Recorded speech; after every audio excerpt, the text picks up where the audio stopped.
Yankees are 92-64 as of right now. The Orioles have not been playing great baseball as of late. I mean, the Orioles in the second half, what is going on with this Orioles team, over the last month and a half, 2 months?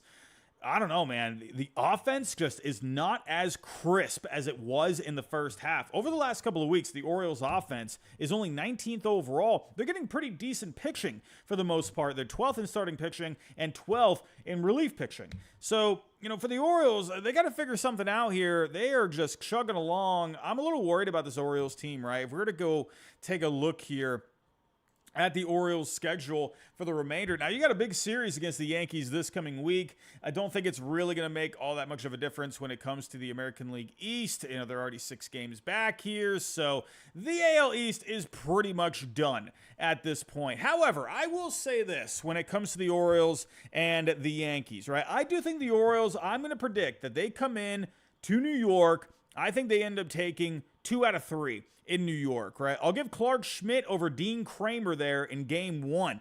But I like Eflin and Burns in games 2 and 3. How about that matchup right there? Corbin Burns against Garrett Cole. What a fantastic matchup. Those are the matchups that need more attention, man.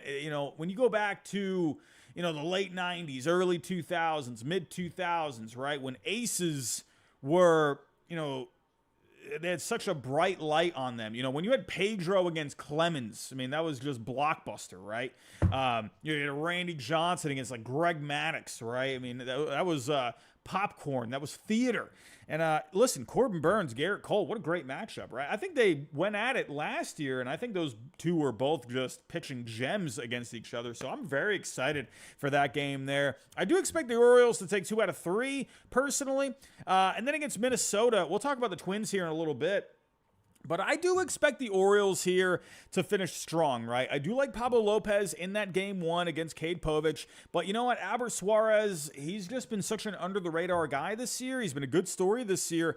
I'll go with Albert Suarez over Zebby Matthews. He didn't pitch very well this past weekend. And, hey, Dean Kramer, listen, I'm a Dean Kramer kind of a guy, right? Bailey Ober has been pitching well, but I'm expecting the Orioles, and who knows, maybe they don't even pitch Kramer. We'll see what the game plan is there.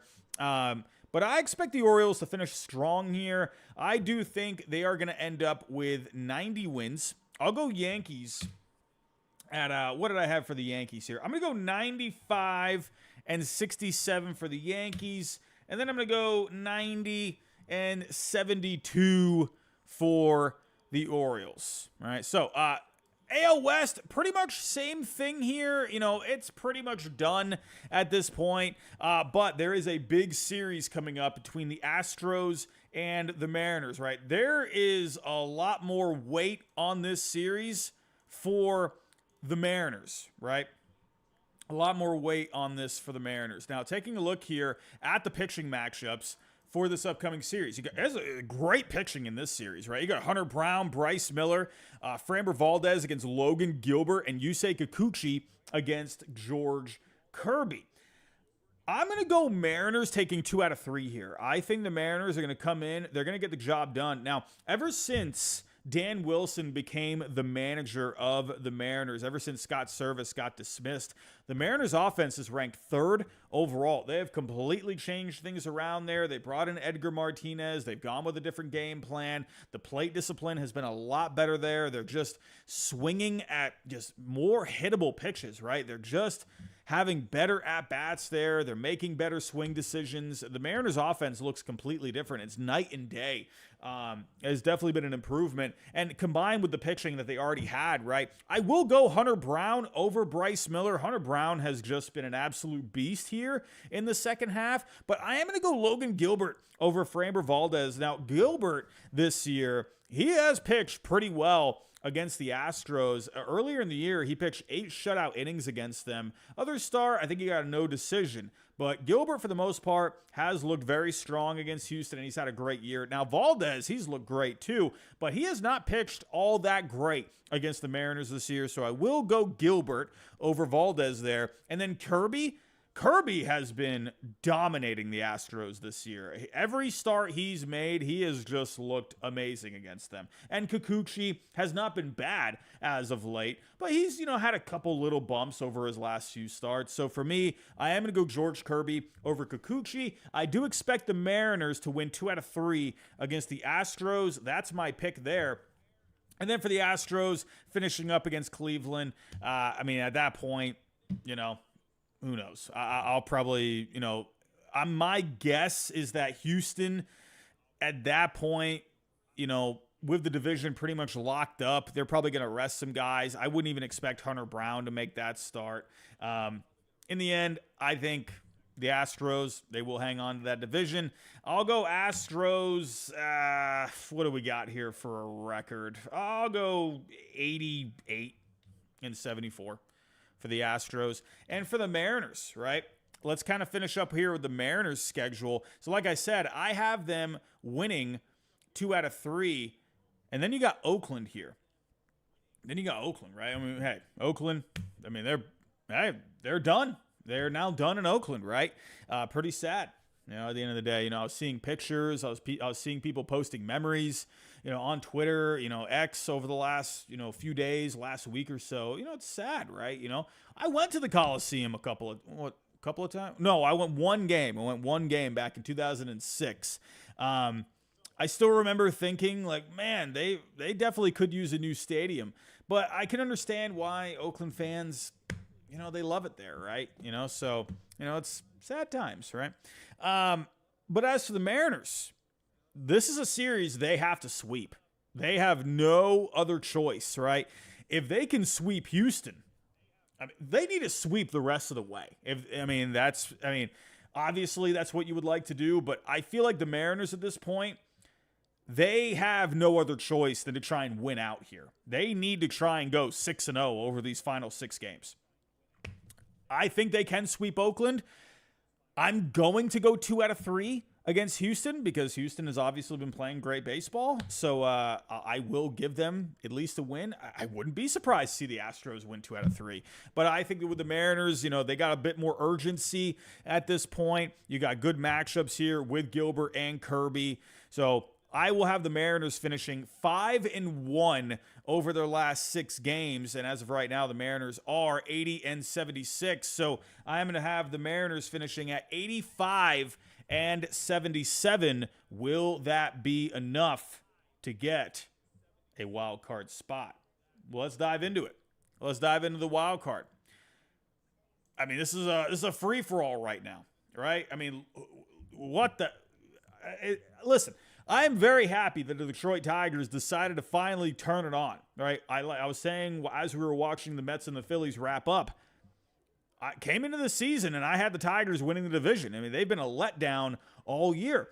Over the last couple of weeks, though, the Tigers have figured it out. They have found a way to get this going here, and the big difference are the bats. The Tigers' bats have completely come alive, right? You've had even Trey Sweeney come in here and have himself some good moments, kind of give you a little production at the bottom of the order. He's not, like Shohei Ohtani over here, but he's giving you a little something there, right? You got guys stepping up in this lineup right now. And if I were to actually take a look here at the Tigers offense over the last couple of weeks, let me actually pull this up here. So the Tigers offense over the last 14 days, they're 9th overall in offense, right? And let's point out some of these guys that have been stepping up for them.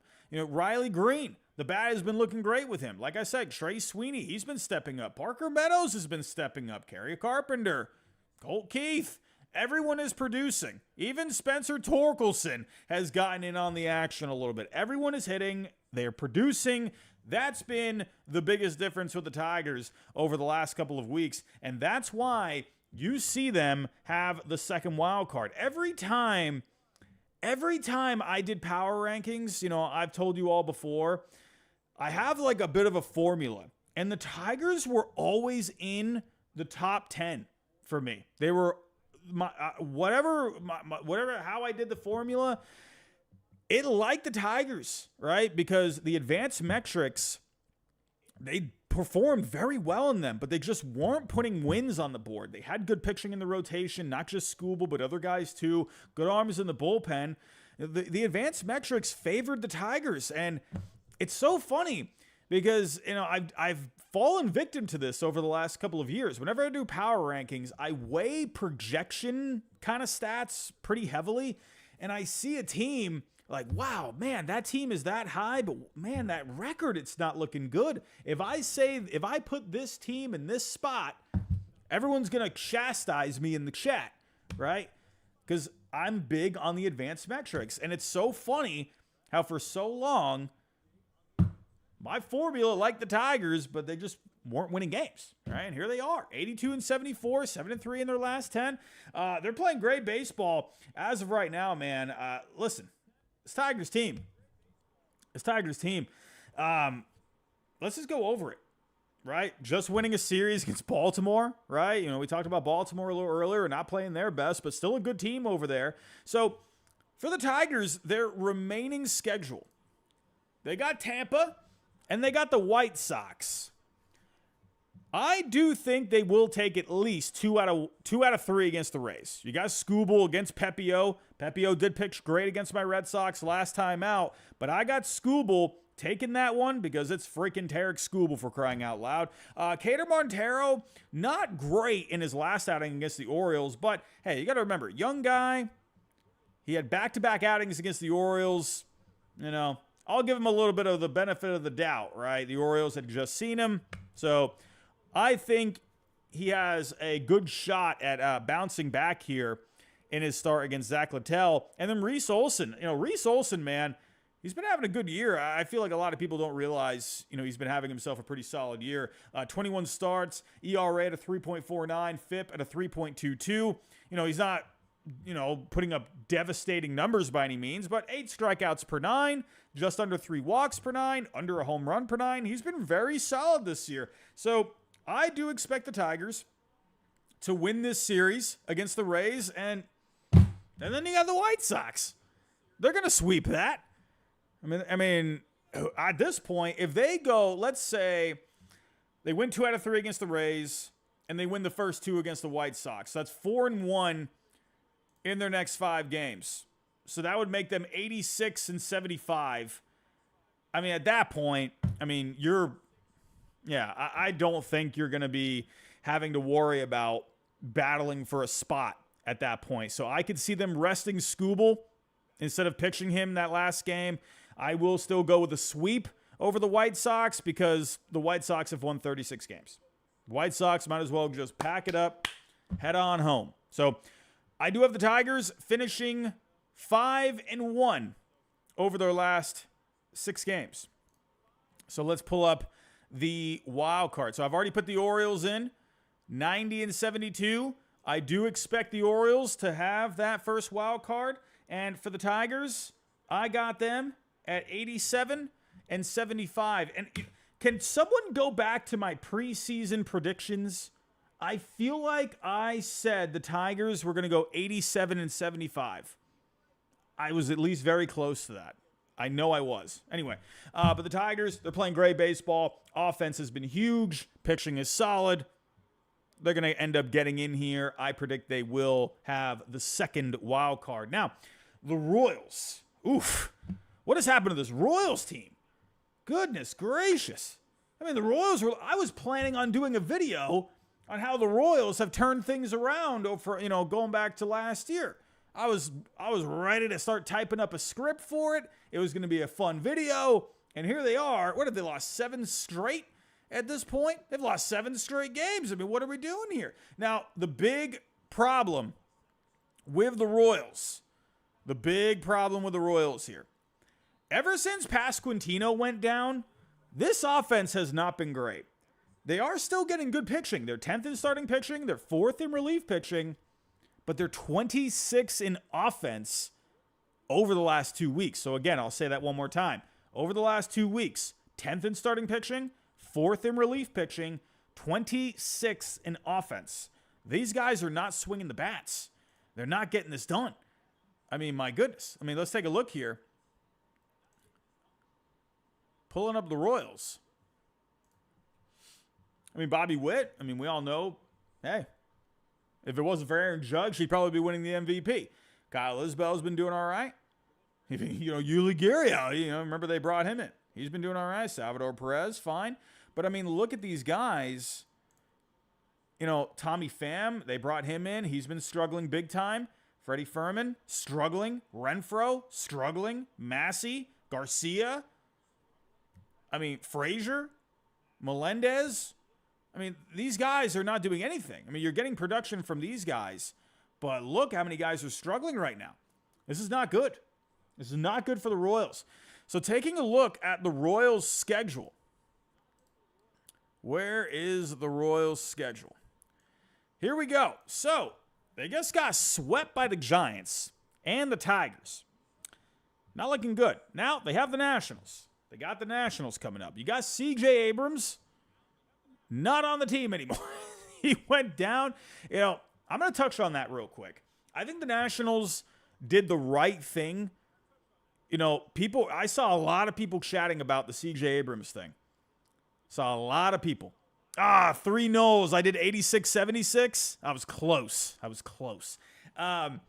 But a lot of people were chiming in on the C.J. Abrams thing. I think they did the right thing. Listen, I saw a lot of people say, hey, he's an adult. He can live his life. Let him do what he's got to do. Listen, when you got a job, and if there are certain rules to the job, and if you have a curfew, and it's in season, sorry. Like if you're out until 8 a.m. playing blackjack, I get it. Don't leave the table when you're hot. But listen, you have a day game, even if you have a night game, it's still unacceptable.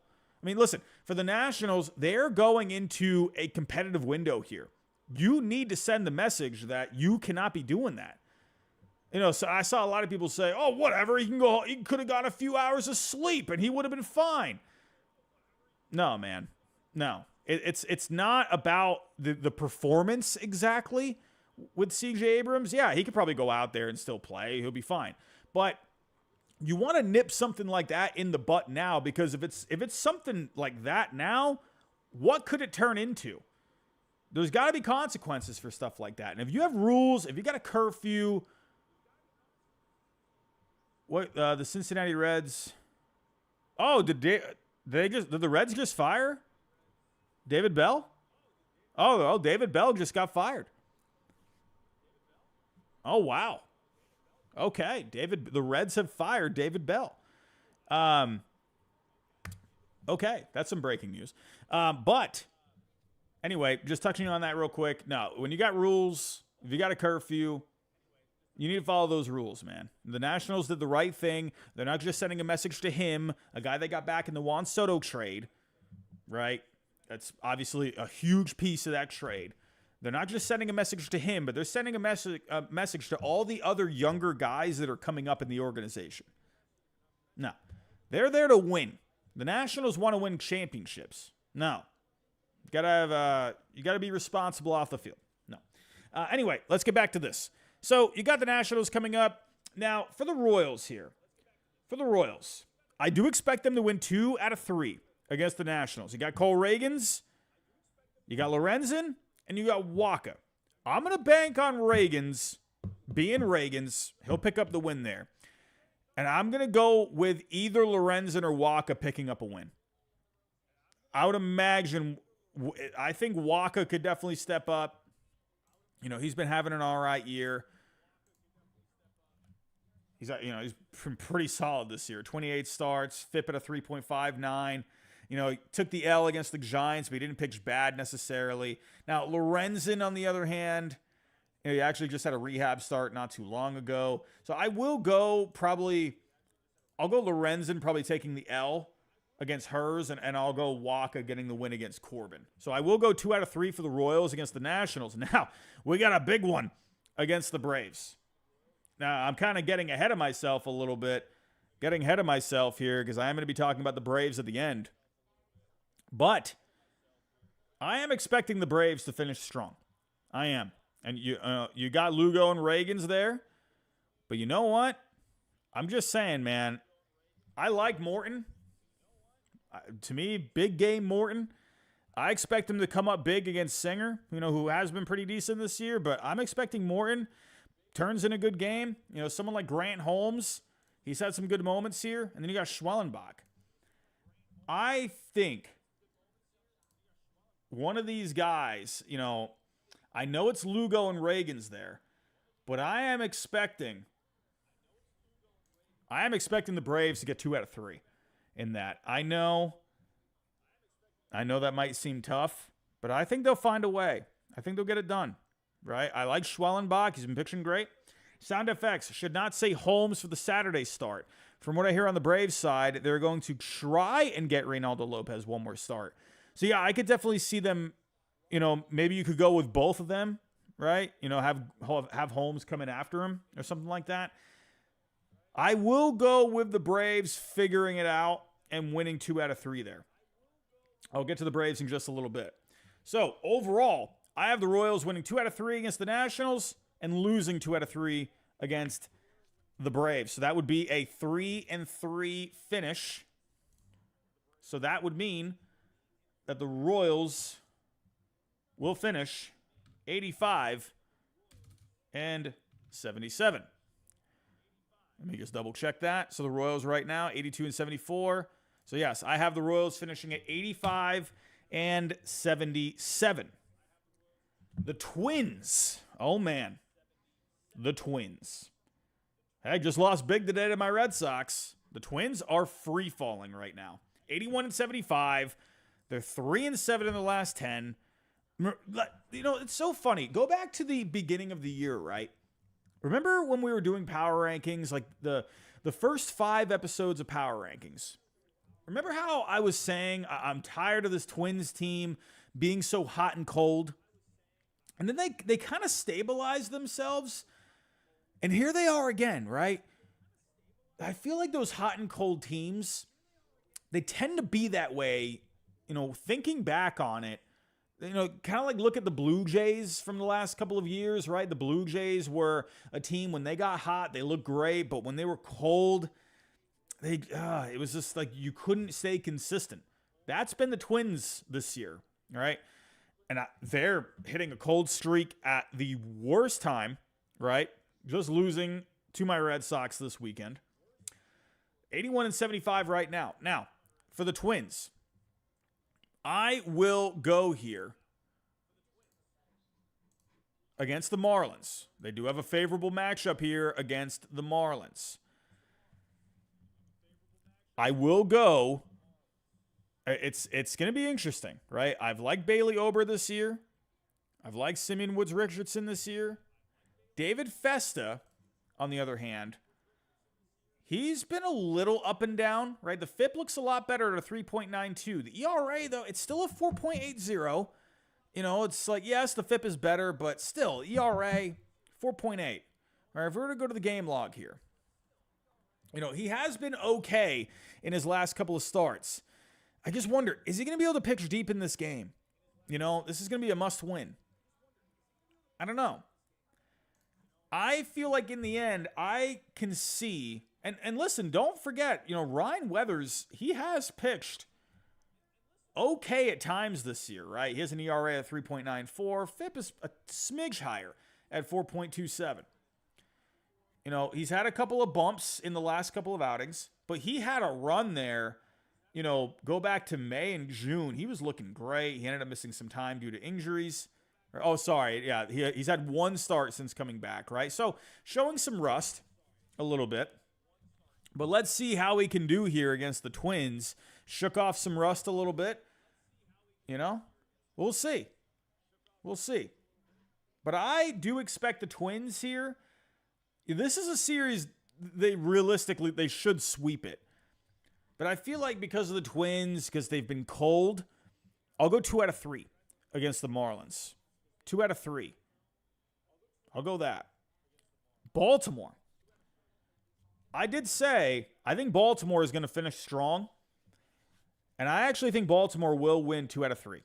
I don't know. I just think they will. I think they will. Pablo Lopez, it really depends on what the Orioles are going to do with these pitching matchups. So I think you could still go with these guys on the Orioles, right? You still get them another turn, keep them on their schedule. They might not go deep into games, but I think the Orioles, I don't know. I think they'll win 2 out of 3. I think they'll figure it out. Because I think the Orioles, sure, you can make the argument against for resting those guys, but I think the Orioles, I think they would almost rather play just to kind of keep that momentum going a little bit, right? Because they've been a little sloppy. I think the Orioles are probably going to try and play through those. I think they will manage the innings of those guys. So, I'm just saying. I'm going to go Orioles winning 2 out of 3 against the Twins in that final series. So that means I got the Twins finishing at 84 and 78. That is a bummer of a finish. Bummer of a finish. Now we got the Mariners. This is where it gets very interesting. I think the Mariners are going to finish very strong. They just won 2 out of 3 against Texas. They are now 80 and 76. Man, could you imagine if they made the switch to Dan Wilson and Edgar Martinez like 2 weeks prior? Oh, man, this could be looking a whole lot different. I already talked about their series with Houston earlier. I think the Mariners are going to win 2 out of 3 against the Astros. Then it comes down to Oakland. I think they will sweep it. I think with that urgency, the offense has been hot. They got great pitching for that series, right? If I were to pull up the Mariners pitching there, looking at the matchups, I mean, they're definitely going to be starting their guys. You got Castillo, who'll be coming back. Brian Wu, Bryce Miller. I think they will sweep that series. I think you could possibly see, like J.P. Sears, if I were to look at him, this is a guy, right? He's been an innings eater this year. Castillo, he is going to be coming back here. I believe that's his first start back. So that will be his first start back. I think that could get a little dicey because you always got to worry about the rust when it comes, coming off the IL. And J.P. Sears, this is a guy that's been pretty consistent this year. I think that first game could be a little iffy. I'm going to give the Mariners the benefit of the doubt there. I think with the offense hot, I think they'll show up. I think they'll find a way. I think they will sweep. They need to sweep. They need to win they need to win out here. They need to sweep the Astros and Oakland. I will give them 2 out of 3 against the Astros, and I think they will sweep Oakland. That means they finish 85 and 77. Now, we have a bit of a situation here. So this would mean that we got the Royals and the Mariners tied for the 3rd wild card. Okay? Well, this is where you look at the head-to-head record. Let's go to the Mariners.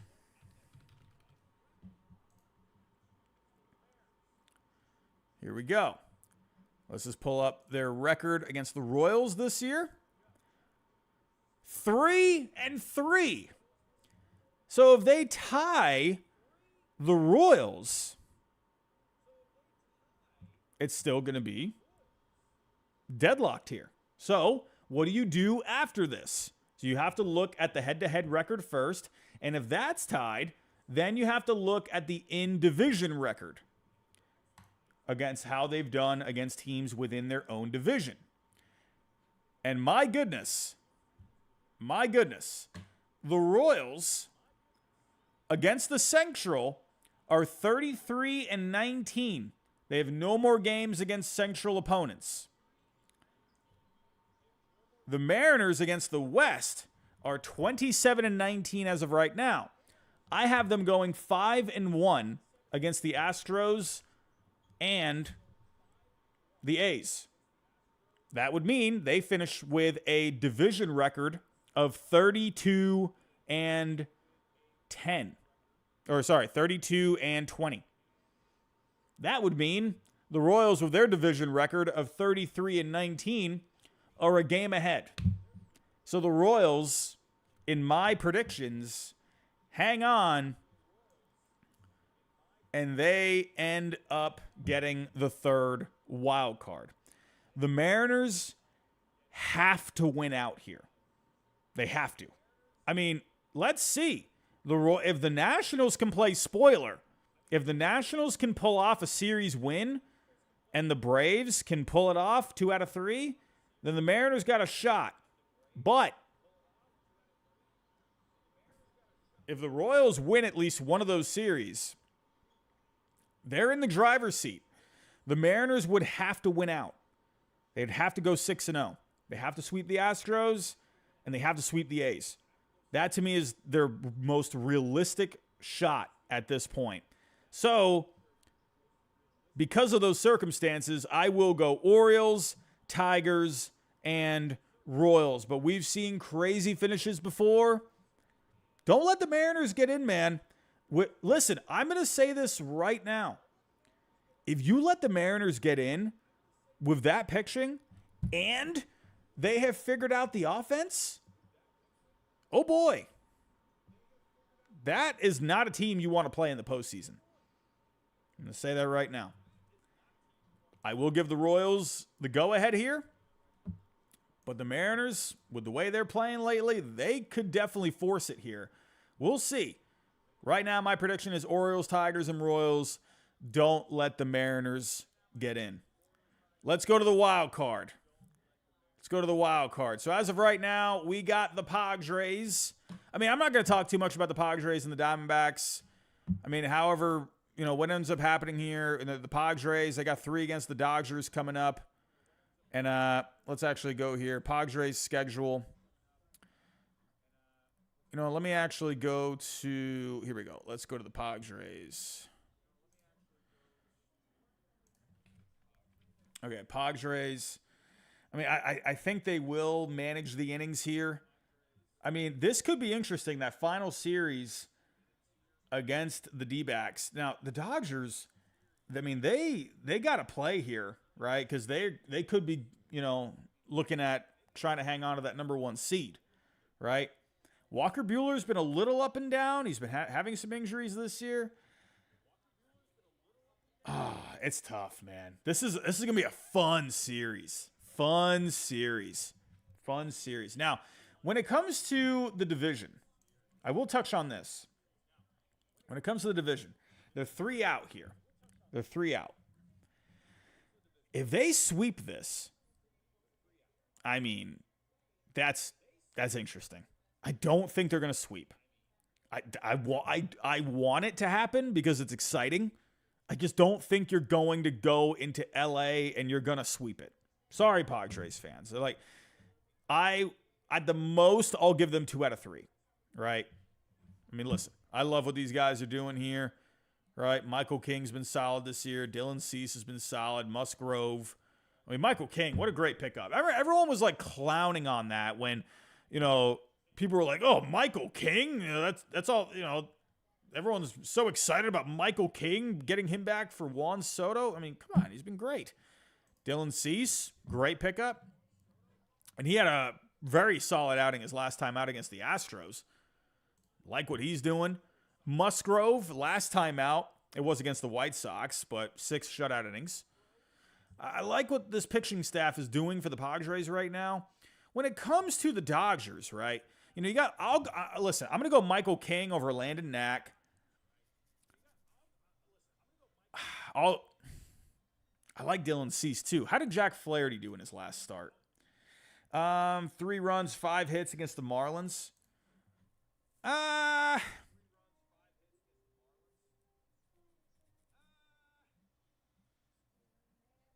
don't know. I mean, I think that's a toss-up. Cease and Flaherty, that's a good matchup. I mean, even Fangraphs goes 50.3% for the Padres. I mean, this could go either way. I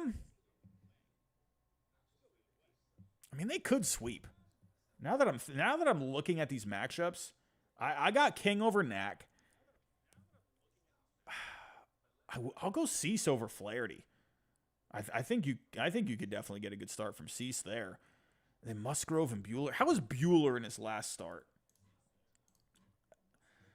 took the L. Oh, man. Maybe the Padres could sweep this. Like, maybe. If you get a great start from Cease, I think you could maybe. You could maybe see a sweep. He didn't look great against the Rockies. Buehler's been having a miserable year. Oh, man. I'm going to go 2 out of 3 for the Padres. 2 out of 3. I'll go 2 out of 3. I don't know. I feel like that's a little ambitious. They could sweep this, though. They could. I'm going to go 2 out of 3, okay? Listen, I think if I say sweep, I think I might look a little crazy. I think 2 out of 3, they could with these pitching matchups. But the Dodgers' offense lately has been hot. So let's let's pump the brakes there a little bit. I'm only focusing on the pitching here. The Dodgers' offense has been very good lately. They're getting healthy. So I will give the Padres 2 out of 3 here. I think the Dodgers' offense will come alive in one of these games. And then, so if you win 2 out of 3 there, and then so that means you're 2 games back at that point. I just think the Dodgers are going to hang on to this division. I think they're going to hang on to it. I think the Padres will end up getting a wild card spot in the end. Now, as for the Diamondbacks series, Martin Perez, Merrill Kelly, Yu Darvish, Ryan Nelson. I just feel like the Padres are going to finish strong here.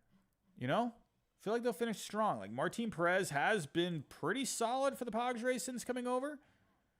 Been a decent pickup for them. Merrill Kelly, he had a calf cramp over the weekend. I don't know. Kelly has looked pretty good. I'll go Kelly in that one. Perez, sure. But I'll go Kelly for that.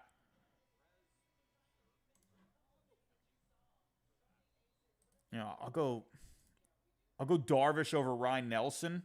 I'll go Michael King over Erod. So I think the Padres, they go 4, or I think they go 5, or I'll say 4-2 over their last 6 games. So that's a 94-68 record. D-backs. What do we got for them? I got too many tabs open here. Diamondbacks. What do we got? So they got the Giants here. Again, Erod, he's been so clunky this year, man. I mean, he did have a decent outing last time out. Struck out 11 against the Rockies. He's been so up and down. He's looked all right in his last couple starts. I don't know.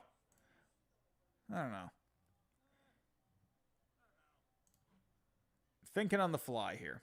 All right, I'll go Erod over Hayden Birdsong. I'll go Logan Webb over Fott. I'll go Zach Gallen over Mason Black. So I'll go D-backs winning 2 out of 3 against the Giants, and I think the Padres are going to win 2 out of 3 against the D-backs. So that means they're going to go 3-3 the rest of the way. So that would mean 90-72. Now for the Mets and the Braves. Here we go, everyone. This is where we get juicy. So as of right now, the Mets have a record of 87-69. The Braves are at 85-71. Ooh, the Braves got a tough they got a tough road here. But you got your season on the line. You got the Braves and the Mets going toe-to-toe this week. This is going to be fun. I'm excited for this. So here are the pitching matchups, at least as of right now. And also, I don't know why Fangraphs, because they're doing a makeup game. I think the pitching matchups are going to be Luis Severino and Schwellenbach, David Peterson and Chris Sale, along with Charlie Morton and Quintana. Oh, so actually, I said earlier that Morton was going to go against the Royals. I'll still stick with the Braves going 2 out of 3 against the Royals. Now, I'm going to go game by game here. Luis Severino and Schwellenbach. I am going to go Severino in game one. And then the Mets offense, they've been just hitting great lately. Severino's been pitching pretty decent lately. A 3.38 ERA and a 3.92 FIP over his last 3 starts. Schwellenbach, he's been a little prone to the home run ball. He's been getting decent results for the most part. I'll give the edge to Severino there. I'll go Mets game 1. Game 2, Chris Sale, David Peterson. I'm going Braves. Chris Sale, he's been shutting it down. Peterson's been a little bumpy over his last few starts. And I'm going to point this out too. The Braves hit left-handed pitching very well. Their offense sure has had their struggles this year, but they rank 6th overall in WRC plus against left-handed pitching. So I expect if it is going to be for game 3 with Quintana, and then you got Peterson for game 2, I think the Braves are going to step up against those two. You got Sale on the mound, and then I expect Charlie Morton, if Morton ends up pitching game 3 against the Mets, I expect big game Morton to show up. He's always been so good in those clutch games. Always. A good veteran that you can count on. Braves bullpen has been very solid this year. I expect the Braves to win 2 out of 3 against the Mets. Sorry, Mets fans. So, that would leave, at that point, the Braves would be, so if you win 2 out of 3, so they would be 87 and 73, and the Mets would be 80, so it would be a game back. So the Braves would be a game back at that point. Right? Am I doing the math right? If the Braves win 2 out of 3, so it would be 87. It would be 87 and 72. And then the Mets would be 88 and 70. No, 88 and 71. So there would be 1 game back at that point. Yeah, no, Lock's smart. They're playing 3 games because there's a makeup game. Let me just point that out. Because I know it says on Fangraphs it's only saying 2 games. It's only saying 2 games, but they're doing a makeup game. Yeah, remember back from April, a makeup game from April 10th, right? So, is it Manaea game 3 versus Fried? Oh, okay, hold on. So that's interesting. How do I? Here we go.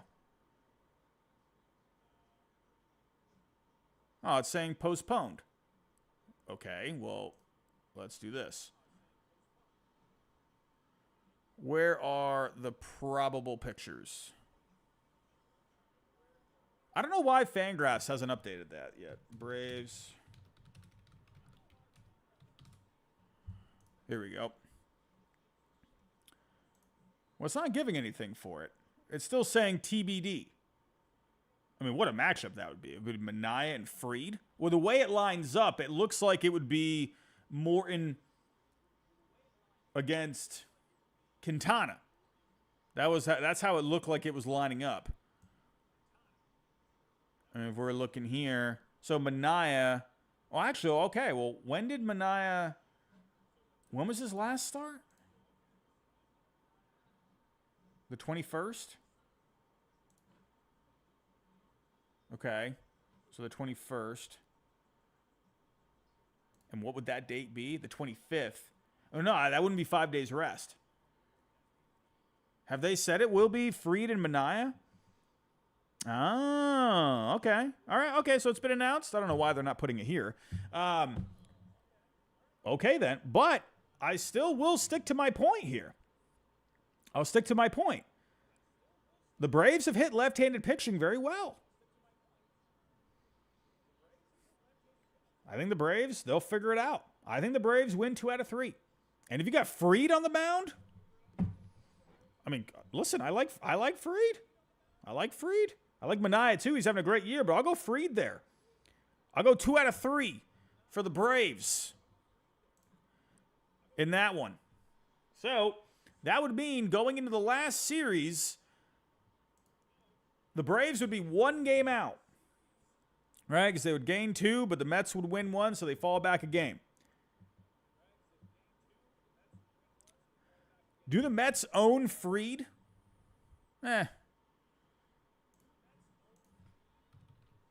Let's see. Max Fried. Let's see. Splits tool. Let's see. Versus the Mets.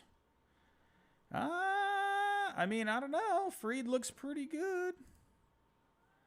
He had 1 start against the Mets this year. 1 start. Let's see. When was that start? That was back on May 11th. I mean, I don't know. Nick Kowal. I mean, I don't know, man. 7 shutout innings.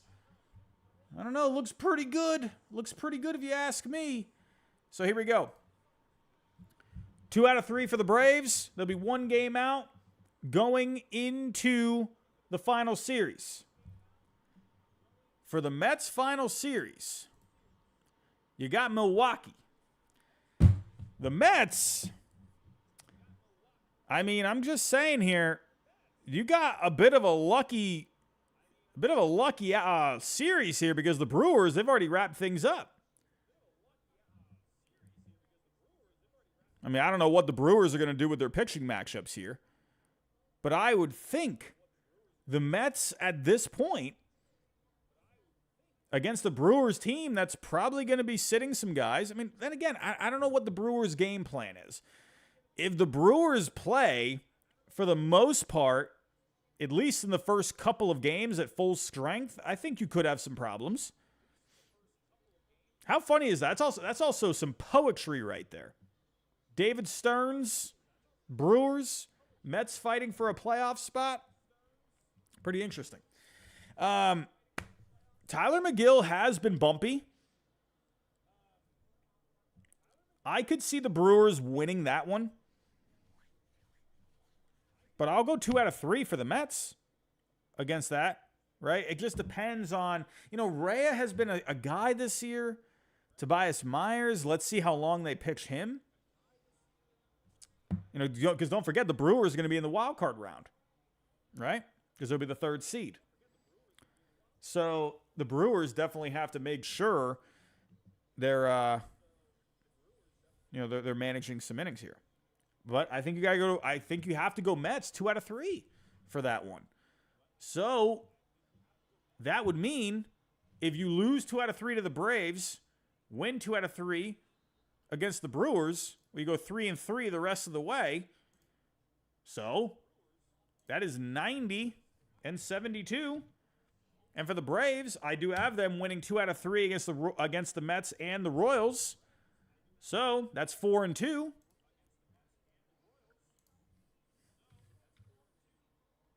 $89 and $73. Mets get the 3rd wild card.